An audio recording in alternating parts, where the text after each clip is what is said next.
मालिक की साजी नवाजी प्यारी साथ संगत जियों, जितने भी लोग आज यूम के माध्यम से या यूट्यूब के माध्यम से जुड़े हुए हैं, आपको भी बहुत बहुत आशीर्वाद और दीपावली की बहुत बहुत बधाइयां हो। आप सबको भगवान खुशियों से नवाजे। और भी कई जगहों पर साथ संगत बहुत बड़ी तादाद में जो बैठी है, उन सबको बहुत आशीर्वाद। ये आपको दिखा रहे हैं हमें वन बाई वन। विदेशों में भी साथ संगत बैठी है, भगवान खुशियां दे। और आप सबको हम ये कहना चाहेंगे, आज का दिन राम जी का दिन है, ना कि रावण जी का। ये ध्यान रखिए, उनको भी हम तो जी से पुकार लिया, क्योंकि अगर जी से नहीं पुकारेंगे तो फकीर संत के लिए एक वैसे भी ठीक नहीं बैठता। क्योंकि अगर कोई बुराई से जुड़ा है, आज का कोई भी बुरा ना मानना, उनको फॉलो कर रहा है। सीधी सी बात है, ज्यादातर उन्हीं को फॉलो कर रहे हैं। राम जी को फॉलो करने वाला तो कोई कोई है। मोस्टली आज दुनिया में लोग रावण के ज्यादा वंशज लग रहे हैं, जबकि हैं हम उस राम के वंशज। ओम हरि अल्लाह गौर खुदा रब के वंशज। क्योंकि आज के दिन हमने अपनी आंखों से देखा है, लोग नशा करते हैं, पार्टियां देते हैं जिसमें तरह तरह के नशे चलते हैं, जुआ खेला जाता है, इसे कहते हैं एंजॉयमेंट। बड़ा दर्द होता है। यह दिन बनाया गया था कि आज श्री राम जी बुराई पे जीत हासिल करके, बुराइयों का खात्मा करके अयोध्या नगरी में पधारे थे और लोगों ने घर घर दिए जलाए थे। तो आप सबसे हमारी हाथ जोड़ के यही प्रार्थना है कि आप अपने अंदर की बुराइयों को आज के दिन जरूर छोड़ें। ज्यादा नहीं तो कम से कम 2-4 एकांत में बैठ जाइए, 5-7 मिनट अपने बारे में सोचिए, अपनी लाइफ के बारे में सोचिए जो गुजर चुकी है। तो यकीन मानो आपको जरूर पता चलेगा कि हाँ, मेरे में ये गलत आदत है, मेरे में ये सही आदत है, मेरे में ये अवगुण है। गुण तो आप देखते रहते हो और गाते भी रहते हो खुद के, लेकिन अवगुण जो छुपे हुए हैं आपके अंदर, किसी किसी को पता होगा, या तो आपके माँ बाप या परिवारजन या यार दोस्त, पर पूर्णतः तो आपको पता है कि आपके अंदर कौन सी बैड हैबिट्स हैं, कौन सी बुरी आदतें हैं। तो आज जरूर आपसे गुजारिश है, प्रार्थना है कि आप अपनी 1 या 2-3 बुरी आदतों को छोड़ने का प्रण करें, तो ये होगी आपके लिए सच्ची दिवाली। क्योंकि बुरी आदतें तो सारे ही करते हैं। तो भगवान खुशियां दे। आप हाथा खड़ा कर रहे हैं सब लोग, तो आप ये करेंगे, इसका मतलब तो नारा लगाएं और जरूर करना। आशीर्वाद। तो ये है हमारे त्योहार का असली रूप। क्या करते हैं हम लोग? अपने घरों को रंग रोगन करते हैं, घरों की सफाई करते हैं। यह साइंटिफिक सच्ची और अच्छी बात है, क्योंकि इस दिन आप सफाई करेंगे, रंग रोगन करेंगे। सफाई करने से बहुत से बैक्टीरिया, वायरस, रंग रोगन के केमिकल है। पहले चूना किया करते थे, और चूना बहुत अपने आप में महत्व रखता है कि बहुत से बैक्टीरिया, वायरस को खत्म कर देता है। तो जो भी कलर आप करते हैं या सफाई करते हैं, तो आपकी सेहत के लिए नहीं, पूरे समाज के लिए वो अपने आप में एक बहुत बड़ा तोहफा है, जो ये दिवाली के दिन श्री राम जी ने इनडायरेक्टली हम लोगों को दे दिया। उन्होंने बोला कुछ नहीं, लेकिन अपने आप ही लोगों ने मनाना शुरू किया, उनका स्वागत किया। तो इसी तरह जैसे आप अपने बाहर के घरों को साफ रखते हैं, अपने इस भगवान रूपी घर को, जो हम नहीं बना सकते, जिसे उस मालिक ने बनाया है, इसके अंदर से भी हमें आज कचरा साफ करने का जरूर सोचना चाहिए, अमल करना चाहिए। और आप ऐसा करेंगे तो उसके लिए भगवान से प्रार्थना करते हैं कि वो आपके अंदर ऐसी प्रकाश की ऐसी एक रोशनी, प्रकाश की किरण भेजे, जिससे आपको खुशियां मिले और आपके गम, चिंता, टेंशन खत्म हो जाए। दीप आवली, दीपों की कतार, कितना सुंदर लगता है। अगर इसके गुण गाएं हम इस त्योहार के, सही रूप में गजब है, एक यज्ञ है। जब घी के दिए या तेल के दिए जलाते हैं उससे भी वातावरण शुद्ध होता था। आजकल तो लड़ियां ज्यादा आ गई हैं, लेकिन असलियत में जब वो घी की स्मेल, खुशबू फैलती थी तो उससे अपने आप वातावरण में अच्छे विचार आने शुरू होते थे और नेगेटिविटी दूर होती थी। दूसरी बात, इनसे वही चीज जो आपको पहले बोली, बहुत से बैक्टीरिया वायरस जलते थे, खत्म होते थे, और इनकी खुशबू से भी बहुत से वायरस खत्म होते थे। आज साइंटिफिक प्रूव है ये, क्योंकि हम नॉन मेडिकल के स्टूडेंट रहे, बड़ा इंटरेस्ट था इन चीजों में कि हमारे धर्मों में कोई फजूल चीज तो हो नहीं सकती। तो ऐसे हमने रिसर्च किया विज्ञान के अनुसार। तो इस दीपावली का त्योहार ही ले लीजिए, इसमें कितना कुछ हमारे लिए दिया है। यज्ञ हो जाता है जब हम घी के दिए जलाते हैं और देवी देव प्रसन्न हो जाते हैं। ओम जो सबको बनाने वाला है, एक ओंकार कह लो, ला इलाहा इल्लल्लाह, अल्लाह ताला एक है, ये कह लो, द सुप्रीम पावर गॉड, कोई भी नाम ले लो, वो है एक ही, तो वो तो खुश होगा ही होगा। और इस दिन आपने देखा होगा हम मिठाइयों का आदान प्रदान करते हैं, आदान प्रदान करते हैं, एक दूसरे को देते हैं कि दिवाली देने आए हैं जी। असलियत में दिवाली के दिन अगर आप किसी रोड पे बैठे, बस स्टेशन पे बैठे, रेलवे स्टेशन पे बैठे, कहीं घूमते, किसी अपंग अंगहीन बेसहारा का सहारा बनके उसे महीने भर का राशन दे दें, तो हमें लगता है इससे अच्छी दीपावली और नहीं होगी। इस दिन हम नए नए कपड़े पहनते हैं। हम भी थोड़ा सा चेंज करके तो आए, ज्यादा तो नहीं, इतना सा कर लेते होते हैं सत्संग में, क्योंकि बिल्कुल सिंपल होता है, थोड़ा सा डिजाइन है इसमें। तो कहने का मतलब हम हर कोई जोर लगाता है कि इस दिन अच्छे कपड़े पहने। हम हाथ जोड़ के विनती करते हैं, सर्दी आने वाली है, बहुत से हमारे इलाकों में गरीब बच्चे होते हैं उस परमपिता परमात्मा के राम के, जो सर्दी की वजह से बीमार पड़ जाते हैं और कईयों की तो मौत तक हो जाती है। तो आज हम चाहते हैं आपसे, आप करोड़ों में हैं, कि हमारे बच्चे जाएं, ऐसे गरीबों को कपड़े पहना के आएं, तो मजा आ जाए, खुशी का और चार चांद लग जाएंगे। भगवान बहुत खुशियां दे। बच्चे तो तैयार बैठे हैं, सो नारा लगाएं, हाथ नीचे कर लें। और ये आज से आपके लिए नया पर्न हो गया, जो भी त्योहार आएगा आप ये दो काम जरूर करेंगे, कपड़े और खाना जरूर पहुंचाया करेंगे, त्योहार को इस नजरिए से मनाया करेंगे। तो ये एक अगला नया कार्य शुरू करवा लिया हमने, आपने पूर्ण कर लिया। भगवान बहुत खुशियां दे, आशीर्वाद। हाथ नीचे कर लीजिए। इसके साथ साथ और जोड़ देते हैं, आप खाना देने जाएंगे, आप कपड़े पहना के आने का मतलब ये है, कई बार छोटे बच्चों बेचारों का गैंग से संबंध होता है जो भीख मांगते हैं। कई बेचारे ऐसे होते हैं जो किसी के अंडर आ जाते हैं, तो अगर आप उनको कंबल देते हैं तो जाके कंबल उनको देंगे और उनसे वो छीन लेंगे, बेच देंगे। अगर उनके साइज के कपड़े देके आओगे और पहना दोगे, हमें लगता नहीं कि कपड़ों को कोई उतरवाएगा। हर चीज में आज के टाइम में सोचना पड़ेगा आपको। और दूसरी बात, खाना खिलाएं, खाना दें उनको जो वास्तव में इस तरह के लोग हैं जो अपंग हैं, अंगहीन हैं या बुजुर्गवार हैं। तीसरी बात इसी के साथ, इसी कार्य से पहले भी ये हो चुका है, लेकिन इसी के साथ जोड़ते हैं कि त्योहार पे भी उसको जरूर किया करो, और वो है एक दो पेड़ जरूर लगाएं।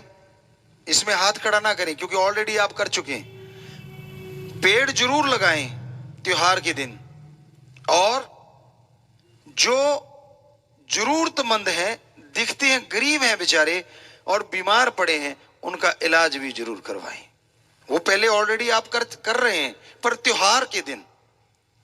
और हो सके तो जो गर्भवती हमारी बेटियां हैं, हमारी बच्चियां हैं, उनको जाके स्वस्थ भोजन, और जो बच्चे पैदा तो हो जाते हैं पर कुपोषण का शिकार होते हैं, उनका इलाज और उनकी खुराक भी दे के आए इस दिन।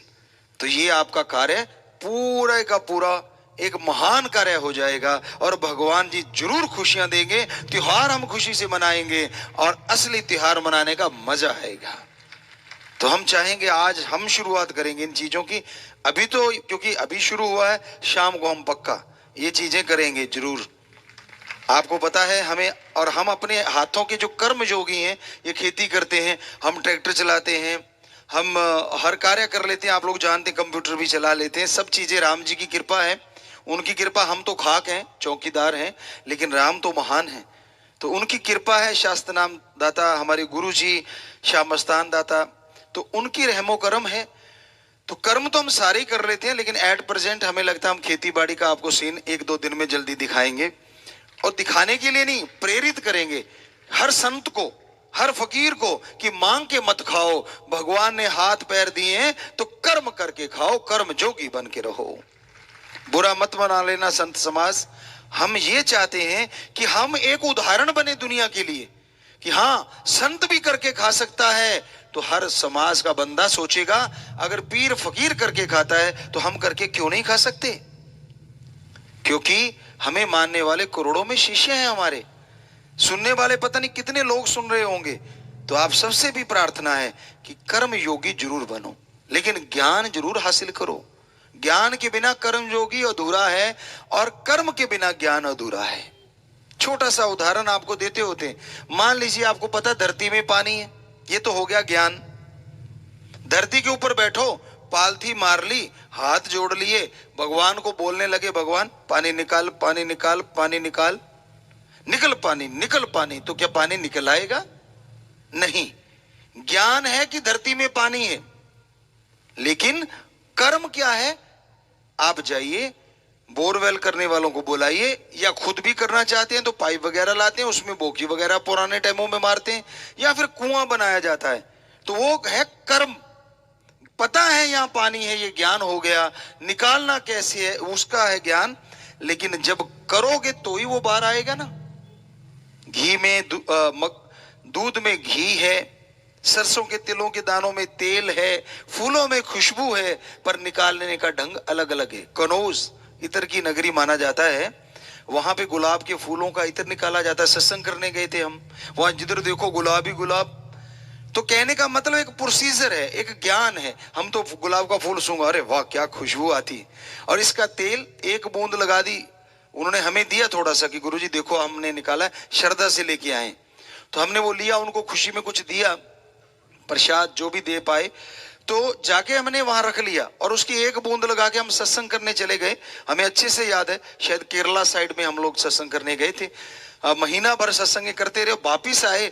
जैसे हमने गेट खोला तो यूं लोग गुलाब के किसी बाग में आ गए, गुलाब के फूलों में, मतलब चारों तरफ कमरे में, हालांकि एक ही बूंद लगाई थी।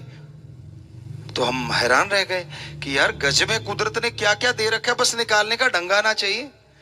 तो उसी तरह ये सब कुछ देने वाला आप सबके अंदर बैठा है, और निकालने का ढंग हम बताने के लिए ही फकीर हैं। वो आप सबके अंदर है, जो इतना कुछ एक गुलाब के फूल से देखिए, जरा सी बूंद लगाने से वो कई महीनों तक चलता रहा। तो अब कुदरत का कादिर वो राम, वो ओम कैसा होगा जिसने ये सारी सृष्टि को बनाया है। अगर कोई कहता है कि मैं भगवान को नहीं मानता, तो हमें ये बता दे अलग अलग डिजाइन कैसे होते हैं। एक ही माँ बाप के खून से बने दो सगे भाई, दो जुड़वा बच्चों के हाथों के निशान अलग अलग कैसे होते हैं, दोनों के रेटिना अलग अलग कैसे होते हैं, दोनों के कर्म अलग अलग कैसे होते हैं, दोनों के नसीब अलग अलग कैसे होते हैं, क्योंकि दोनों के अंदर ब्लड ग्रुप वही है, लगभग माँ बाप का ही सिंचा हुआ खून है। तो ये कैसे पॉसिबल है? कौन किसके पास टाइम है जो एक ही गर्भ में पैदा होने वाले दो बच्चों के अलग अलग डिजाइन बना रहा है? कोई तो होगा। ये चंद्रमा है, ये सूरज है, ऑटोमेटिकली कैसे चल रहे हैं? एक छोटी सी कंपनी ऑटोमेटिकली नहीं चलती, उसके लिए बॉस चाहिए, उसके लिए बहुत सारे कर्मचारी चाहिए, तब जाके कंपनी कामयाब होती है, सारे मिलके काम करते हैं। तो ये सारी सृष्टि क्या ऑटोमेटिकली चल रही है? जब मर्जी बरसात आ गई, जब मर्जी हवा आ गई, और ये धूप आ गई, और ये सब कुछ बादल आते हैं, वो टाइमिंग है, सारा सेटिंग है। कैसे थोड़ी सी सेटिंग अपसेट होती है तो क्या हो जाता है, कहीं बाढ़ आ जाती है। ये कारनामे तो इंसान के खरीदे हुए हैं, बुरा ना मनाना। हम पेड़ पौधों को उखाड़ रहे हैं, पानी का बेहिसाब बर्बादी कर रहे हैं हम लोग। कुदरत से जब हम इतना कुछ लेते हैं तो कुदरत भी फिर कुछ ना कुछ कहर बरपाती। हाँ, हम कुदरत को जब देने लगते हैं, पेड़ पौधे लगाएंगे, ये चीजें करेंगे, तो कुदरत भी हमें जरूर देगी, वो नेचर भी हमें जरूर देगी। तो इसलिए आप जरा सोचा करें, विचार किया करें कि हमें कर्म योगी और ज्ञान योगी बनना चाहिए। अब हमारे करोड़ों मानने वाले बच्चे हैं, हम अगर कस्सी फावड़ा चला रहे हैं, हम कंप्यूटर चला रहे हैं, उनको पता गुरुजी किस लिए चलाते, हम गा रहे हैं ताकि अपनी रोटी जितना तो कम से कम कर सकें। तो हमारे बच्चे क्यों बैठे बैठे खाएंगे, वो भी कर्म योगी बनेंगे। ये छोटी बात नहीं है। उससे घर में फायदा, समाज में फायदा, देश में फायदा और पूरे वर्ल्ड में फायदा। जो एक कुटुंब है, जो एक परिवार है। आपको एक छोटे से उदाहरण से बता देते हैं हम परिवार कैसे, क्यों कहा हमारे खास करके हिंदू धर्म में, पाक पवित्र ग्रंथों में कि पूरा वर्ल्ड एक कुटुंब है। क्यों, जरा सोचिए। तब साइंस तो कहते ना कि साइंस ज्यादा बड़ी है, तो उन्होंने कुटुंब तब बोला। अब ये बताइए, अगर ब्लड ग्रुप सेम है तो भारतीय के खून यूएसए वाले का भी लगेगा, इंग्लैंड वाले का भी लगेगा। यानी किसी देश का नागरिक ले आओ, ब्लड ग्रुप सेम होना चाहिए। एक दूसरे के खून लगेगा कि नहीं लगेगा? लगेगा। तो फिर बताइए कुटुंब हो गया कि नहीं हो गया? सबके अंदर खून तो एक जैसा चल रहा है। कोई काला है, कोई पीला है, कोई भूरा है, कोई गोरा है। किसी के लगा दो, लगेगा अगर ब्लड ग्रुप सेम है। तो कहने का मतलब, इसका मतलब उनकी इतनी बड़ी सोच थी, क्योंकि हमने तो विज्ञान के नजरिए से धर्म को पढ़ा है और हम चैलेंज करते हैं हमारे धर्म महाविज्ञान है। विज्ञान तो बेचारी कल बनी है, क्योंकि आपको कल भी चर्चा करी थी बैक्टीरिया वायरस के बारे में।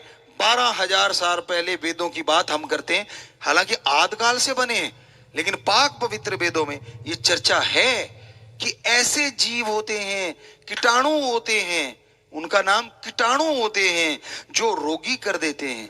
कुछ ऐसे होते हैं थोड़े बड़े, कुछ सूक्ष्म होते हैं और कुछ अति सूक्ष्म होते हैं जो बीमारियां पैदा कर देते हैं। और आदमी के अंदर जीवाणु भी हो सकते हैं जो इन बीमारियों को खा जाते हैं। जो आजकल आप मल्टीविटामिन लेते हो, ये तब रिसर्च हो चुका है, हकीकत है ये। आप लोगों को बताएं, कहीं आप भूले फिरते हो। और हमारे साइंस ने, क्यों कहते हैं हम साइंस छोटी है? हमारी साइंस ने बैक्टीरिया ढूंढा 1850 में और वायरस ढूंढा 1890 में। अब ये बता दीजिए कौन किसकी नकल कर रहा है? वेदों में, पवित्र वेदों में तो 12,000 साल पहले कम से कम, बाकी ज्यादा तो बहुत पुरातन है, वो छोड़िए आप, क्योंकि प्रलय के बाद अगर कोई लिखित में कहीं मिला तो इतने 1000 साल पहले का मिलता है। तो उन्होंने तब बता दिया समुद्र में से सोना निकलता है। इसका मतलब तब या तो पनडुब्बी होगी या ऑक्सीजन सिलेंडर लेके डुबकी मारते होंगे। उन्होंने सोना निकाला कैसे? आजकल तो आप देखते हैं वैक्यूम करके पानी निकालते हैं, उसमें से सोना निकल के बाहर चला जाता है, मशीनें हैं। तो उनको कैसे पता चला कि समुद्र की तलहटी में सोना भी मिल सकता है? ये भी पवित्र वेदों में लिखा हुआ है। और उन्होंने लिखा एक आधी फसल को छोड़ के ये जो बिजली चमकती है, ये पेड़ पौधों को बड़ी शक्ति देती है। आज प्रूव कर दिया कि हाँ जी, नाइट्रोजन या नाइट्रस कोई गैस है या जो भी चीज है वो मिलती है इन पौधों को। साइंस ने, क्योंकि विज्ञान ने ये प्रूव किया, तब तो हम मानते हैं कि हाँ ठीक है। पर जब धर्मों में इतने साल पहले ये चीजें लिखी हुई हैं, तो इसका मतलब हमारे धर्म महाविज्ञान है। पढ़ने का नजरिया सही होना चाहिए। हमने उसे विज्ञान के नजरिए से पढ़ा है, साइंस के नजरिए से पढ़ा है, क्योंकि खुद की साइंस में बेइंतहा रुचि है हमारी। लेकिन उससे भी ज्यादा अब हमारी रुचि ओम हरि अल्लाह राम के उन संत पीर पैगंबरों में भी है, जिन्होंने इतनी बड़ी बातें सहज मते में ही कह डाली, यूं ही लिख डाली और अपनी सारी जिंदगी पूरे समाज के लिए लगा डाली। ना उनके औलाद, ना उनके परिवार, जाके वो बैठे जंगलों में और रिसर्च करते रहे और पूरे समाज को ऐसा तोहफा दे गए जो आज हजारों साल बाद भी ज्यों का त्यों सच्चा है। सो ये सौर ऊर्जा। अब रामायण में एक जगह मिला हमें कि रावण की जो लंका थी वो गोल्ड की थी और वो जगमगाती थी। अब आपके लिए तो आम बात होगी, अब हम तो क्योंकि साइंस के नजरिए से पढ़ रहे थे, हम उसकी खोज में पड़ गए, ऐसे कैसे। अब आगे हमें मिला कि सूरज आके उसको रोशनी से नहलाता था। तो सीधी सी बात, उनको सौर ऊर्जा का ज्ञान ही नहीं था, बल्कि वो बिजली बना रहे थे जो रात को लंका को जगमगाती थी। क्या समझते हैं आप? लोग कह देते रामायण झूठी है, महाभारत झूठी है, कहानियां हैं।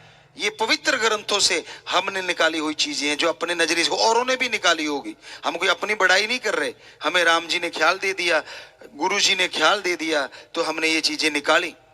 तो पूरी सौर ऊर्जा से लंका जगमगाती ही नहीं थी, बल्कि ये लिखा है कि चांद की रोशनी से भी वो काम ले लिया करते थे। गजब।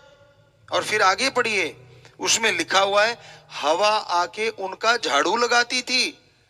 आपको लगता होगा हवा कोई देवी होगी, उतराती होगी, लेकिन नहीं, हम तो विज्ञान के नजरिए से पढ़ा कि उसने अपना जो डिजाइन बनाया था इस एंगल से बनाया था कि 8 दिशाओं से जब भी हवा आएगी हर गली में से होके गुजरेगी। और आगे उसने खड्डे बनाए हुए थे कि पत्ते वगैरह सब कुछ उसमें जाता था, पानी उसमें जाता था। आगे उसने पाइपलाइन बिछाई हुई थी, वो जाके यहां जाता था तो गड़ सड़ के खाद बन जाती थी।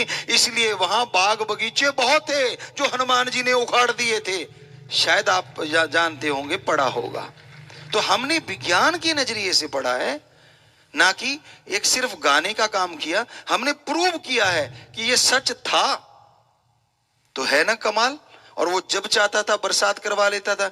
अब तो चाइना ने करवा दी, अब तो मान लो हमारे लोग भी करवाने लगे होंगे, हमें पता नहीं। लेकिन चाइना का सुनने में आया था कि उसने बरसात करवा दी, बादलों को भगा भी दिया और ले भी आया। तो चाइना ला सकता है तो रावण क्यों नहीं भाई? बताइए ना, है कोई जवाब? बेचारी साइंस अब कर रही है और उसने कब का कर रखा है यार। कमाल करते हो आप, कभी तो हाँ करो किसी बात पे। सच है ये बात। आप ऐसे नहीं, आप लोगों की बात नहीं है। जो सज्जन सुन रहे हैं कुछ ऐसे भी होंगे, नास्तिक कहते हैं, जो कहते हैं धर्मों में कुछ नहीं है। कहते गुरुजी ये चांद जो है आप तो देवता कहते हो। हमने कहा हाँ जी। कहते ये तो पत्थर का है। हमने कहा बिल्कुल। तो आप इसको देवता कहते हो? हमने कहा ना जी। कौन है? हमने कहा उसके हाथ में रिमोट कंट्रोल है इस पत्थर को चलाने के लिए, वो है हमारा चंद्रदेव। सूरज को चलाने वाला है वो है सूर्यदेव। कैसे अपने आप अटके हुए हैं ये हवा में? ये फलाना अट्रैक्शन है जी, ये फलाना है जी, जो मर्जी बनाते रहो। आपने तो आदमी को भी बंदर बना डाला पहले। क्या बता सकते हो पहले मुर्गी आई कि अंडा? बड़ा मुश्किल हुआ पड़ा था पहले तो, आजकल पता नहीं हल हो गया हो। तो अगर अंडा आया पहले तो मुर्गी कैसे आई? मतलब मुर्गी के बिना अंडा आया किधर से? और मुर्गी आई तो अंडे के बिना मुर्गी पैदा हुई किधर से? तो गड़बड़ हुई पड़ी है ना। कई कहते नहीं, एक बार एक साइंटिस्ट आ गए, कहते नहीं गुरुजी मानो ना मानो, बंदर से बिगड़ बिगड़ के आदमी बना। फिर थोड़ी देर बाद कहता नहीं, कुछ देर बाद फिर आए, कहते नहीं कोई कपी है। अब एक तीसरा पकड़ा हुआ है। बुरा ना मानना साइंटिस्ट हो, कोई भी वैज्ञानिक सज्जन सुन रहा हो, हम तो सीधे से हैं, बिल्कुल सिंपल। कोई ज्यादा बहुत पढ़ाई भी नहीं करी दुनियावी, लेकिन रुचि आपको बता दी। सो कहने का मतलब कि आप एक छोटा सा वो कपी जो है या जो बंदर है उसका एक बच्चा ले आइए, अपनी तमाम जायदाद उसके नाम करवा दीजिए और आप वेट कीजिए, इंतजार कीजिए, कभी तो वो आदमी बनेगा। आपके अकॉर्डिंग तो बनना चाहिए। कहते ना ना तब टेम्परेचर ऐसा था, वो बदलता गया टेम्परेचर। तो आज आप इसके लायक हैं। एक हॉल में बिल्कुल वैसा टेम्परेचर, 5-7 हॉल में 5-7 कमरों में वैसा टेम्परेचर क्रिएट कर सकते हैं आप। तो वैसा क्रिएट करके हमें एक बंदर का बच्चा आदमी बनाता दिखा दो तो हम मान लेंगे वाकई ही हमारे पूर्वज बंदर हैं। चैलेंज है हमारा खुला। एक बंदर को उसकी पूंछ जड़ती, फिर वो 2 पैरों पे खड़ा होता, जो आप फोटो में दिखाते हैं कि ऐसे ऐसे बदलता गया। कहते जी बड़ा टाइम लगा। आप क्रिएट कर सकते हैं, टाइम में मौसम ही चेंज हुआ होगा। बदलाव आने के लिए मौसम काफी हद तक जिम्मेवार है हमारे हिसाब से। बाकी साइंटिस्ट तो पता नहीं क्या क्या बताएंगे, वो उनको पता है क्योंकि उन्होंने रिसर्च किया होगा। लेकिन आज तक ऐसा नहीं हुआ। हम बता सकते हैं, हमारे धर्म में क्लियर कट लिखा हुआ है कि ये जो मुर्गी अंडे वाली बात है, ये तो बहुत पहले से समझाई हुई है कि भगवान ने बुत बनाए, शरीरों को खुद बनाया और 5 तत्व से बने हुए हैं, पृथ्वी, पानी, अग्नि, वायु और आकाश। ये सब बनाए गए और फिर कैसे उन्होंने इसमें आत्मा रूह को भरा तो बुत बन गए, शरीर बन गए। अब आगे प्रक्रिया शुरू हो गई और बाकी आगे उनकी जनसंख्या बढ़ती चली गई। ये धर्मों का सिंपल सा साथ। हमारे इंसानों के बारे में भी साफ लिखा है कि ब्रह्मा जी से ही उत्पत्ति हुई है। अब हिंदू धर्म में कहे तो सभ्य मनु और शतरूपा, इस्लाम धर्म में आदम और हव्वा, और उसमें शायद ईव और एडम, ईव और एडम बोलते हैं। तो ऐसे ही हर धर्म में ये चीज लिखी हुई मिलती है कि उत्पत्ति ऐसे हुई। अगर ऐसे नहीं हुई तो बंदर से तो नहीं हम मान सकते, सवाल पैदा ही नहीं होता। ना आपके कपी से माने, पशु से आदमी बन ही नहीं सकता, सवाल ही पैदा नहीं। और रावण की चर्चा हो रही थी। हम ये नहीं कहते कि वो गुणी कम था, वो तो राम जी ने कहा था बहुत गुण है, लेकिन जब उसने बुराई कर दी तो बुराई का प्रतीक बन गया। लेकिन उस गुण की बात करें तो वो तो सफल क्लोन ज्ञाता था, और क्लोन भी गजब कि वो सेल से बनाता था। उसके खुद के 5 बच्चे थे, बाकी जो 1 लाख थे वो सारे के सारे क्लोन टाइप थे, सारे के सारे उसके। और सरैन वैद जो था उनकी कारगुजारी थी, दोनों ने मिलके वो चीजें बनाई थी। समुद्र की तलहटी में उनको पैदा किया गया था। यहाँ बहुत ज्यादा ठंड पाई जाती है, आज भी -डिग्री में शायद परखनली में बच्चे पैदा जो होते हैं वो काफी -डिग्री में होते हैं। हमें लगता है डॉक्टर साहब जो यहाँ बैठे हुए हैं वो जानते हैं इन चीजों को, जो सुन रहे हैं शायद उनको तो पता ही है, वो तो ये करते ही हैं। तो वहां जो हमने पढ़ा, ये पवित्र रामायण से निकली चीजें हैं जो आपको सुना रहे हैं। तो इस तरह से ये सब कुछ हुआ था। तो भाई हम फिर वहीं पे आ जाते हैं लास्ट में आपको समझाने के लिए कि जो एक मनुष्य को इतना दिमाग दे सकता है, जो एक इंसान को इतना ख्याल दे सकता है, वो उसको अहंकार आया तो अहंकार में मारा गया। तो आपके पास तो थोड़ी थोड़ी ज्ञान होता है, थोड़ी थोड़ी पदवियां होती हैं, आप किस बात का अहंकार करते हैं? उसके बाद इतना कुछ एटम परमाणु उसके साधे हुए थे, कंधे पे टंगे रहते थे। जिसके पास इतना कुछ था वो उसका हशर क्या हुआ? आज उसके पुतले जलाए जाते। अहंकार, मेनली ईगो, कि मेरे जैसा पूरे वर्ल्ड में कोई है ही नहीं। इसलिए उसने कुछ गलत कर्म करने शुरू किए, और सबसे बड़ा गलत कर्म सीता माता को उठाना रहा, जिसकी वजह से उसका विनाश हो गया। तो आपके अंदर चाहे कितने भी गुण क्यों ना हो, आप कितने भी महान क्यों ना हो, आपसे गुजारिश, अहंकार मत आने दीजिए, क्योंकि ये आता है तो बेड़ा गर्क कर देता है। तो जरूर ध्यान दीजिएगा अपने बारे में, जितनी दीनता नम्रता रख पाओ जरूर रखो। तो सबको बहुत बहुत आशीर्वाद। फिर से दीपावली की बहुत बहुत मुबारकें, बहुत बहुत बधाइयां। आपके घरों में एक नई खुशियां आए, वो राम जी एक नया प्रकाश भेजे, जिसकी आपके घरों में कमी है, जो आज जिन्होंने आज पर्ण कर लिया कि बुराइयां छोड़ेंगे, मालिक कृपा करे कि वो कमियां भगवान अपने प्रकाश से दूर कर दें। मालिक की साज नवाजी प्यारी सासंग जियो, सतगुरु दाता सच्चे रहबर शास्त्र नाम शाह मस्तान दाता प्यारे ने बहुत सारे भजनों का निर्माण किया, भजनों को बनाया, आसान तर्जें दी ताकि हर जीव उस तर्ज पे उसे गा सके, बोल सके। तो महान परोपकार है ये। जैसा युग, जैसा समय, वैसे उन्होंने रचना की, कर रहे हैं और करते रहेंगे।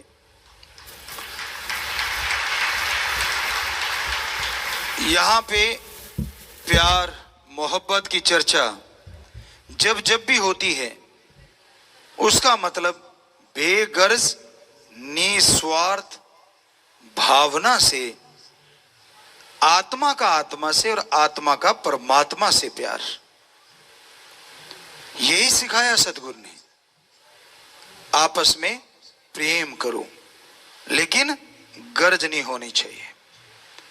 यहां गर्ज आती है वहां प्यार कमजोर पड़ जाता है। पर इस दुनिया में तो गर्ज के बिना कोई प्यार जानता ही नहीं करना। शुरू से निगाह मारिए, माँ बेटे का प्यार, बच्चा समझदार नहीं, समझ नहीं, और माँ भी प्यार में डूबी है, लेकिन बच्चा थोड़ा बड़ा होता है तो उसे समझ आने लगती है। माँ बाप को ये होता है कि बड़ा होके हमारा नाम रोशन करेगा, बड़ा होके ये तरक्की करेगा, बड़ा होके हमें बुलंदियों पे ले जाएगा। पर क्या ऐसी शिक्षा आपने उसके अंदर भरी? क्या ऐसे संस्कार आपने उनके अंदर दिए? उसकी तरफ ध्यान नहीं है, लेकिन एक गर्ज, एक स्वार्थ मात्र है कि हाँ ये ऐसा होगा, वैसा होगा, ये होगा। तो हम ये नहीं कहते कि ये रिश्ते कोई गलत है, सही है अपनी जगह। हमारी ये संस्कृति है कि पहले बच्चे की संभाल माँ बाप करते हैं और बाद में बुजुर्गों की संभाल बच्चे करते हैं। लेकिन हमारा कहने का मतलब, अगर आप अपने बच्चों को बहुत ही अच्छा बनाना चाहते हैं तो उसके अंदर संस्कार भरिए।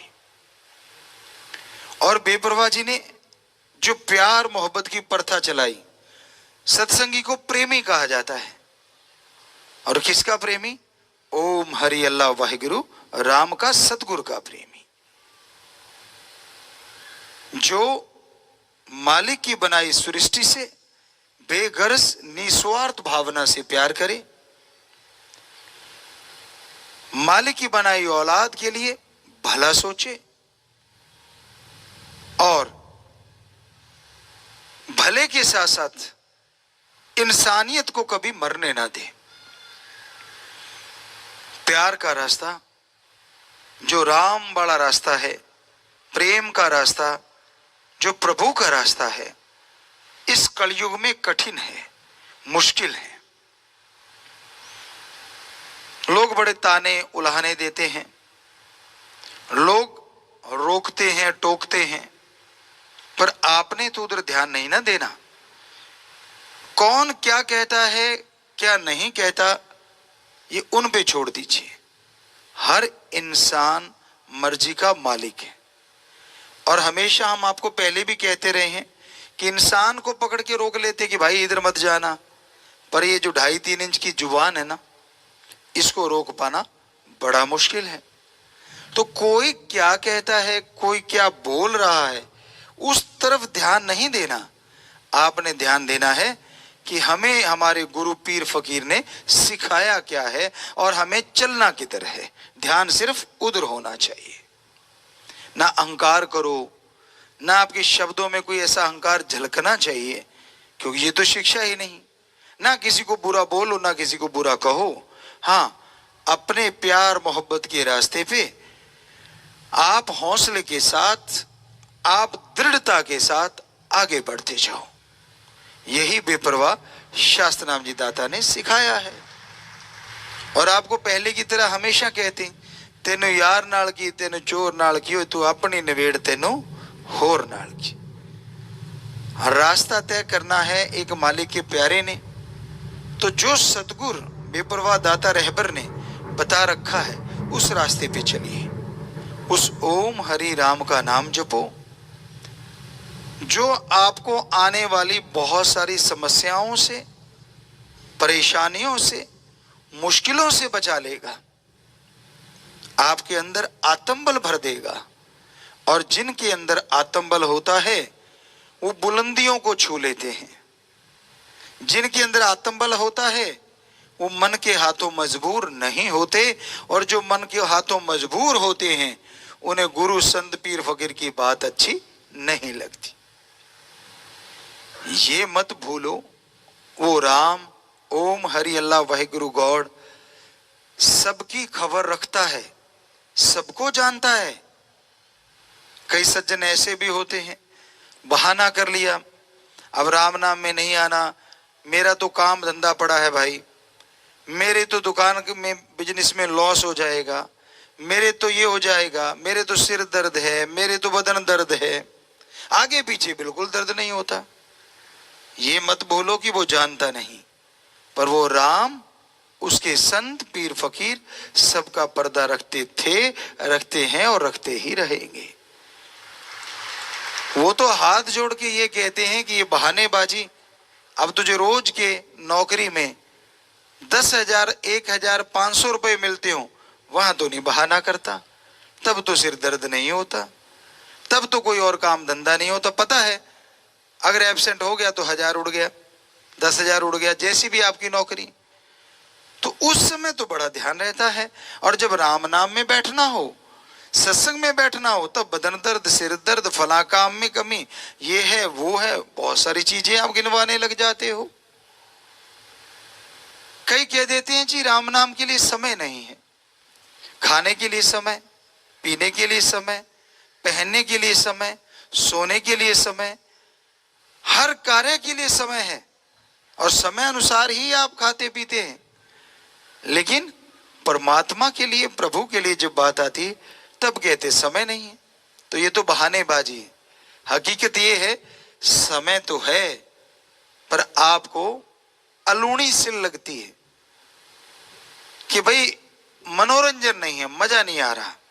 ये नहीं पता राम नाम जपोगे, ओम हरि अल्लाह वाहिगुरु परमात्मा की भक्ति करोगे तो वो परमानंद आएगा जिसके सामने सारे मजे फीके पड़ जाते हैं, बौने रह जाते हैं। पर कई चीजों का रिजल्ट बाद में मिलता है। पंजाबी में एक कहावत है, सियाणे दा क्या ते औले दा खादा पिछों स्वाद आउंदा है। आंवला खा लो आप, एकदम से स्वाद नहीं आएगा, चरचरा सा, थोड़ा खट्टा सा, थोड़ा मीठा सा, लेकिन बाद में पेट के लिए बड़ी फायदेमंद है। बहुत सारे शरीर की चीजों के लिए, बालों के लिए मान लीजिए, और चीजों के लिए बड़ा फायदेमंद है।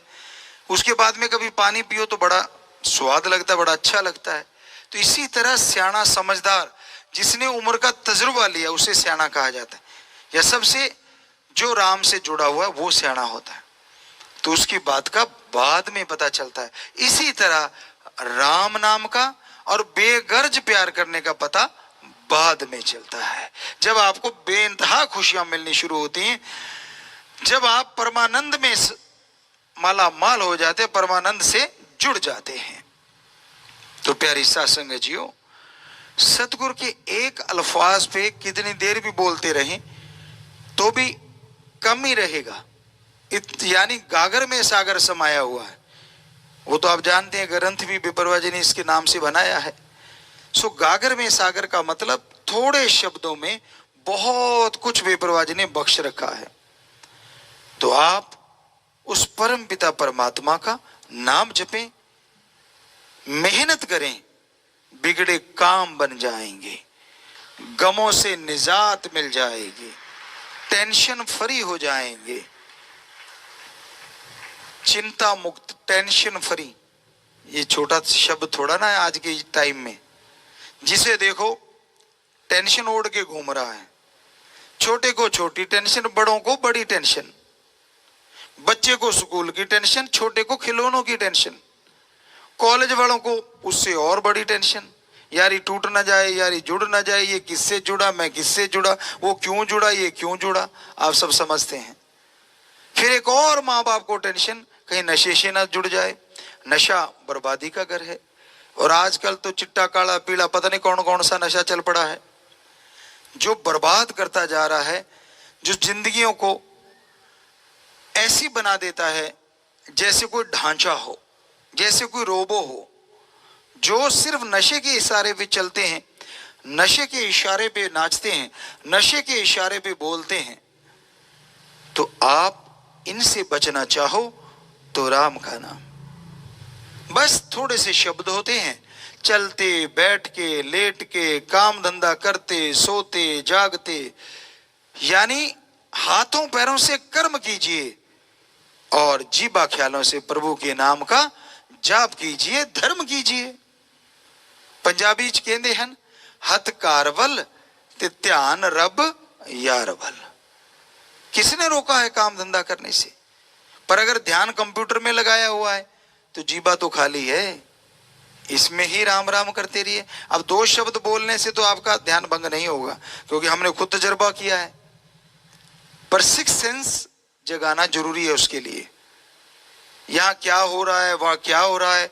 सिक्स सेंस आपकी तभी जागेगी जब इसके लिए अभ्यास किया जाए। और अभ्यास के लिए विप्रवा जी ने दूसरा शब्द बोला, प्रेम और नाम, मेथड, गुरुमंत्र, शब्द।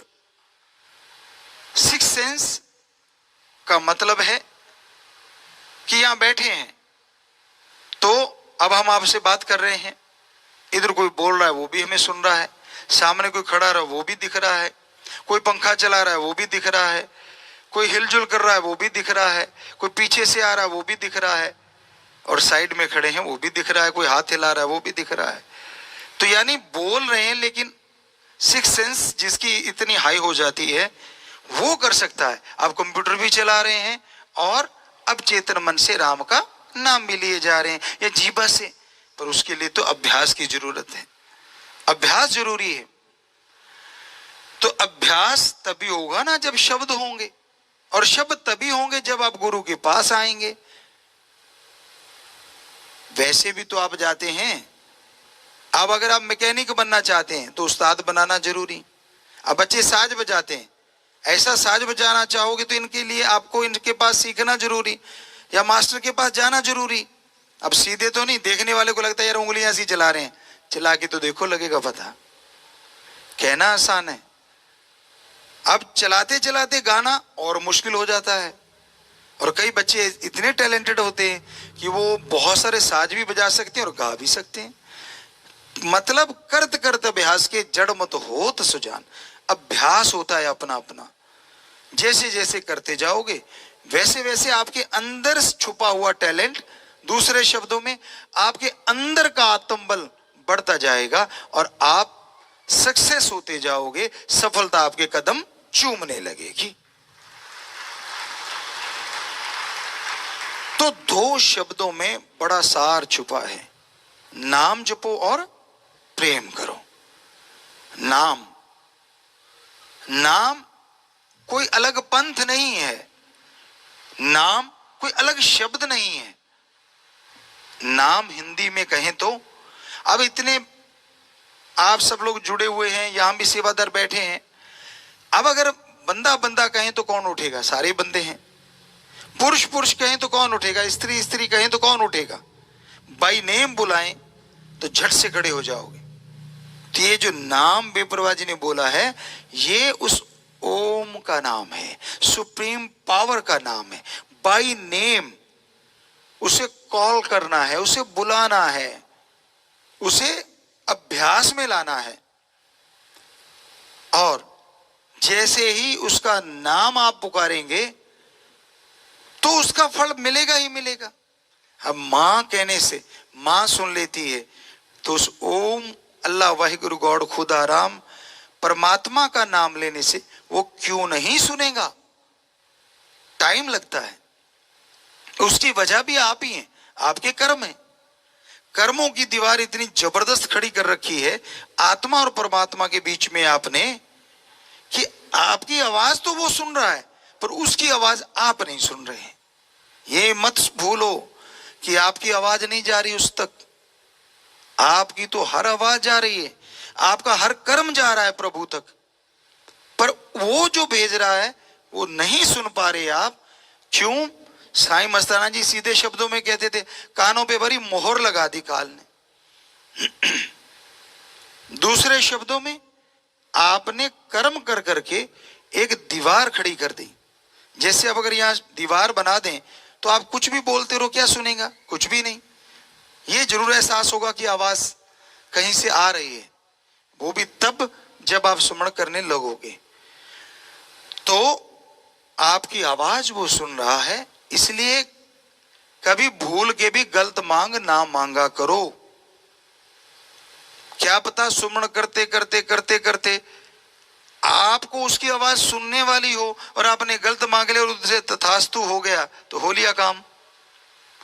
इसलिए मालिक से मांगना है तो हमेशा सबसे पहले और अहम चीज है, मालिक को ही मांगो, परम पिता परमात्मा को मांगो।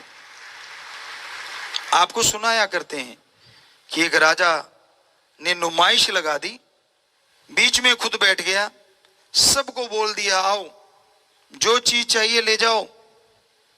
लोग आने लगे। कोई हाथी घोड़े के आशिक थे तो हाथी घोड़े, कोई आटा नहीं था बेचारा, वो आटे की तरफ चल पड़ा।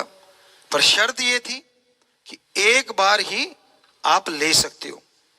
तो लोग आते गए, समझदार पैसा, उससे समझदार ही मोती, उससे समझदार सोना, उससे समझदार हीरे, तो यूं चीजें लेने लगे।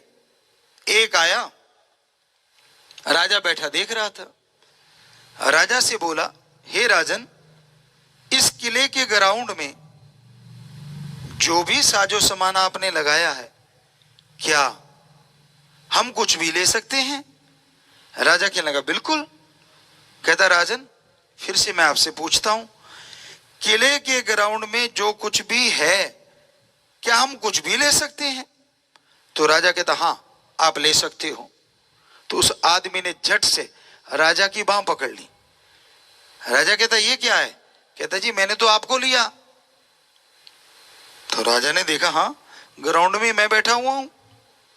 कहता, ठीक है भाई, मैं तो तेरा हुआ। कहता, सुनो जी। कहता, हाँ अगर आप मेरे हो गए तो ये लूट क्यों मचा रखी है, ये सामान भी तो मेरा हो गया।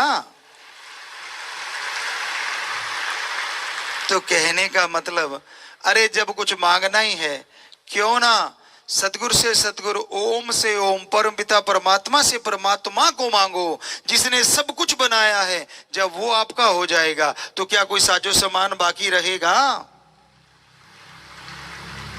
तो खास करके ये बात शायद सत्संगी को ज्यादा समझाए। जो नहीं समझता उसे समझना चाहिए कि यारी दोस्ती अगर आपको ऑप्शन मिल जाए करनी है तो आप किससे करोगे? कि आप दुनियावी लोगों से यानी किसी से भी दोस्ती कर सकते हो। तो जिसकी पहुंच होगी, यार दुकानदार से कर लेते हैं, कोई सोचेगा यार थानेदार से कर लेते हैं, कोई सोचेगा नहीं यार जैसी समझ एसपी साहब से, फलां से मंत्री, यूं। लेकिन ज्यादा समझदार क्या सोचेगा, क्यों ना सीधी प्रधानमंत्री जी से दोस्ती कर लें। उनसे कर ली तो बाकी सारा साजो सामान बीच में ही आ गया। ये तो आप समझ गए। तो उसी तरह भगवान वाली बात है, अगर मांगना ही है, दोस्ती करनी ही है, तो क्यों ना ओम हरि अल्लाह वाहिगुरु राम से ही कर लें, ताकि सारा साजो सामान बीच में ही आ जाए। और ये भी आपको गारंटी देते हैं, जब उससे दोस्ती कर ली, साजो सामान फीका लगने लग जाएगा, क्योंकि उसकी दोस्ती में बड़ा हरी रस है, अमृत है, आबो हयात है, जिसको पीते ही अंदर बाहर बड़ी मस्ती आती है, बड़ा नशा आता है, बड़ी खुशी आती है। तो बेपरवाह जी, ये दो शब्द पे ही हमने व्याख्या की है। सारा भजन तो पता नहीं कहां से कहां, पता नहीं कितना टाइम चाहिए कि नाम और प्रेम दो चीजें, इसमें भी अभी कितनी देर व्याख्या कर सकते हैं, कितनी देर लगे रह सकते हैं। लेकिन टाइम, समय जरूरी है, क्योंकि आज के बच्चों को ज्यादा बर्दाश्त नहीं होता ज्यादा टाइम अगर बोलेंगे तो, क्योंकि तड़क भड़क चड़क मड़क भी थोड़ा चाहिए। तो इसलिए हम भजन सुनाते हैं। भजन को हमेशा क्या कहा करते हैं, शुगर कोटेड कुनैन। आप जानते होंगे, बहुत बार कहा है हमने। तो वो शुगर कोटेड कुनैन भी आपको सुनाएंगे, क्योंकि बाहर से आपके धुन बज जाएगी, साज बज जाएंगे, पर अंदर जो समान है वो राम नाम का ही है। हमारे सब्जेक्ट एक ही रहता है, अपने सतगुरु मौला शास्त्र नाम शाह मस्तान दाता रहबर, ओम हरि अल्लाह दाता की भक्ति, इबादत, उसकी आशिकी। हमारे लिए वो सब कुछ हैं, हमारे लिए सब कुछ थे, और हमारे लिए सब कुछ रहेंगे। हमारी एक एक बूंद जो खून की चल रही है, उस पे एक ठप्पा लगा शाह सतनाम शाह मस्तान, उस ओम हरि राम का ही ठप्पा है। तो इसलिए कुछ भी हम गाते हैं, कुछ भी बोलते हैं, अर्थ जो मर्जी निकालते रहो, आपकी मर्जी, पर हम तो अपने उस राम, अपने सतगुरु दाता के लिए ही गाते थे, गाते हैं और गाते रहेंगे।